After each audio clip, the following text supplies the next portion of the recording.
It's the Drawstring Ponytail in the style Rage Girl, color 1B. I have no idea how many inches it is, but I do have my measuring tape for us to measure it, because for some strange reason, they did not indicate it. So we'll measure it so you know how many inches it is. In most cases, they do. But I wanted a ponytail, a new ponytail that wasn't crazy expensive, which I think I got this one for 15 bucks. I got to look at my receipt again. That kind of mimicked my hair when it's in its curly state, like slick back. So when I do my slick backs, usually it's when I have my hair silk pressed or when it's wet. So I didn't actually wash my hair just yet. I just reactivated the gel from my last wash and go, because again, I just didn't have the energy from being sick or the time. And in the shower, I parted it in 2 parts, wet the bottom half and tied it, wet the top half, slicked it back, and then tied it. And then those 2 separate pieces were twisted in 2 different twists and then bundled up like this. Technically, it's still kind of damp, which is not good to have my hair damp and wet all day, but I'm gonna probably take this off. Yeah, it's still wet. I try to diffuse it, but it's the gel. The gel is what makes it not be able to dry fully, and my hair just doesn't dry fully like that when it's tucked away like this. It needs to be out to dry. But anyways, I wanted to get a drawstring ponytail to be able to pop on this, so that way it kind of looks like it goes with my natural hair. Let's open this up, shall we? Okay. So, and I try to do a better job at keeping the materials that come with it to preserve the hair. So this guy I'm not going to toss. I'm going to keep the net. And this I don't really need, but I guess we might as well keep that. And let me take this little piece off. And then the little tag that's on here, I'm just going to cut. All right, let me just cut it with scissors. There we go.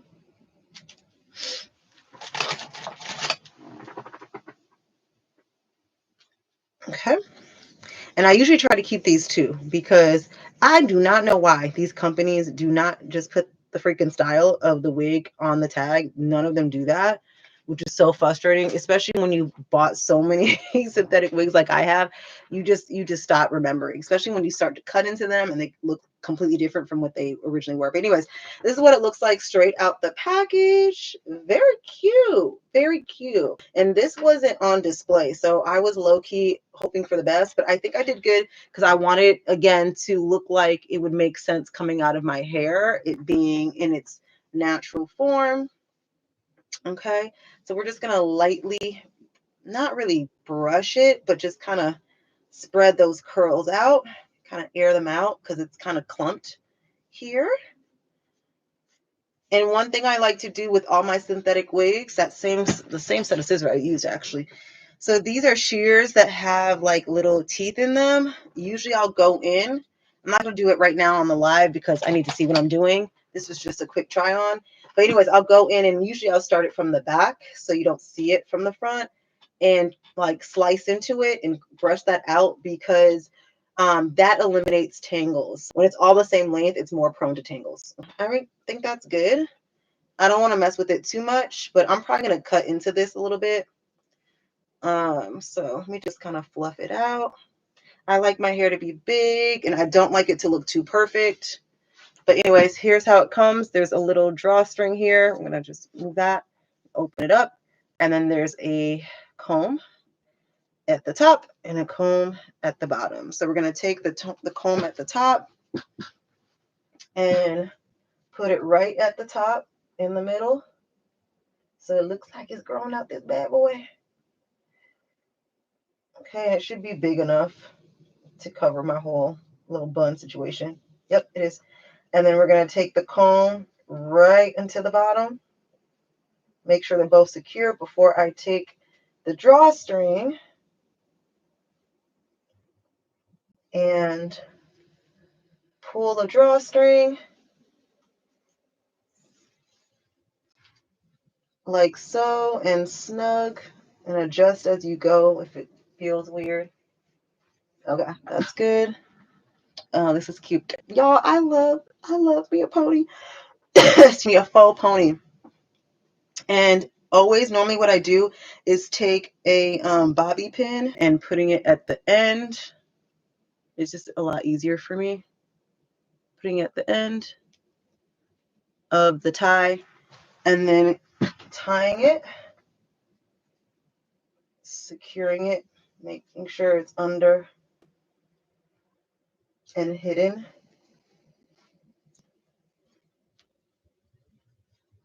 Yep, that's pretty secure. And then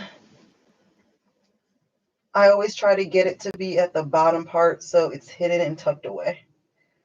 And you don't see the little piece sticking out. So that's what it looks like on that side.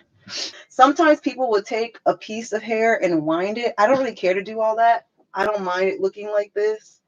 Especially with scrunchies and like bows on trend. Y'all, you can even take, you know what I'm saying, a cute little bow or scrunchie. Let's actually try that. I'm going to do this one because it's a little bit more stylized than my other ones. I have all my scrunchies on one little hair tie thing. But that's even a good way to kind of camouflage it a little bit if you'd like. Let's try it. Let's try it just to see. And just kind of letting it be like that. That's cute. That's cute. That's kind of cute, huh? Ain't that cute? Ain't that cute, y'all? And just stylize it. I forgot where I got this. I think I got it at Target or something like that a long, long time ago. Don't quote me on it. So you can do that, or you can even do a bow. I'm not going to pin it, but my point is you can even do a bow to kind of camouflage the top if you feel like you want it to be a little bit more discreet. So that is so cute. I love it. Love it so much. And maybe that's it, y'all. That is the try-on haul of the Rage Girl FREETRESS Drawstring Synthetic Ponytail in color 1B. I love it, love it, love it. Oh, and let's measure it before we go. Before I go, here's what it looks like on my back, so you can see how far it goes, and you can always cut into it. And then let's actually measure it. Okay. So this will be roughly, it's giving 30 inches or 24 inches. I don't know. Let's see if I know my ponytails for real. Okay, there's different lengths, so we're gonna kind of go with the longest. All right, so it's about here, 24 inches. I know my ponies. So 24 inches, y'all. I don't know why they don't put that on the packaging. All right, let me know what you guys think. Would you try this? Yay or nay? Like I said, I'm gonna cut into this a little bit and fluff it out a bit more. I'm gonna keep it as it is though, because one thing about synthetic hair, if you're not familiar, is that over time it is gonna get raggedy. So you just want to let it be for a while. You can revive them by washing them and letting them sit in fabric softener and all that, but try not to really brush into it too much. Just kind of let it be. Okay. Like I said, you see how it's already getting kind of tangly? I'm going to cut into this. I'm going to cut into all of this so that there's different lengths happening, even though naturally there are different lengths, but so that the strands are different lengths, because that's how our hair works. But I will say, I think with the gel, this looks great. I'm excited to wear this on Saturday. And I hope you guys enjoy the rest of your evening and try your best not to get sick. And if you are sick, sending you healing energy as I also chew her cup. All right, guys. That's it. Good night. Bye.